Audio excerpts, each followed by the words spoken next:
পৃথিবীতে প্যাসিভের নিয়ম মাত্র একটা, সেটা হচ্ছে বি ভার্বের পরে V3 থাকলে সেটা প্যাসিভ। V3 মানে হচ্ছে ভার্বের ফার্স্ট পার্টিসিপল ফর্ম। এই একটা নিয়ম যদি আপনি বুঝতে পারেন তাহলে প্যাসিভ নিয়ে আপনার আর কোনো প্রবলেম থাকবে না ইনশাল্লাহ। তার মানে আমাদের প্রথমে বি ভার্বগুলো চিনতে হবে। বি ভার্বগুলো কী কী? অ্যামিজার, ওয়াজওয়ার, বি, বিন, বিং। এই 8টা বি ভার্বের পরে আপনি যদি V3 দেখতে পান তাহলে সেটা passive. For example, the Titanic was build in 1912।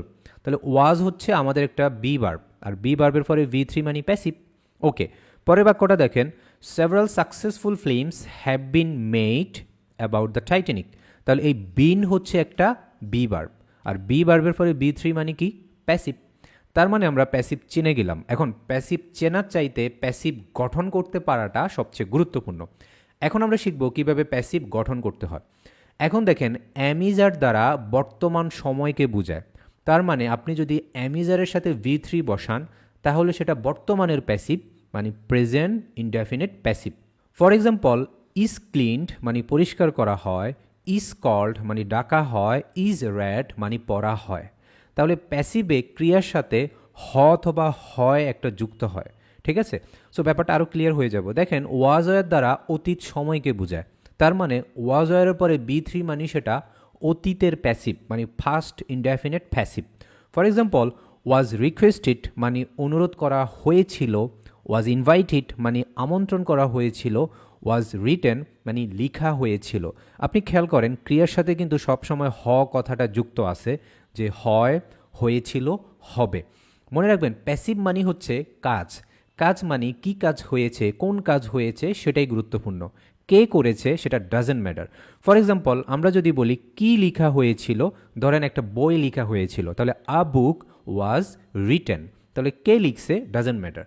So passive আমরা তখনই ব্যবহার করি যখন আমরা কাজটাকে গুরুত্ব দেই, মানে কি কাজ হয়েছে, কোন কাজ হয়েছে। এখন দেখেন, উইল দ্বারা ফিউচার সময়কে বোঝায়। তো উইলের সাথে আমরা কোন বি ভার্বটা বসাবো? আমরা তো অ্যামিজার বসাইতে পারবো না। কেন? উইল হচ্ছে একটা মডেল ভার্ব, আর মডেল ভার্বের পরে ভার্বের বেস ফর্ম হয়, আর বি ভার্বের বেস ফর্ম হচ্ছে বি। এজন্য উইলের সাথে উইল বি। এরপর আমরা দিব V3, তাহলে সেটা হয়ে গেল ফিউচার প্যাসিভ, মানে ফিউচার ইনডিফিনিট প্যাসিভ।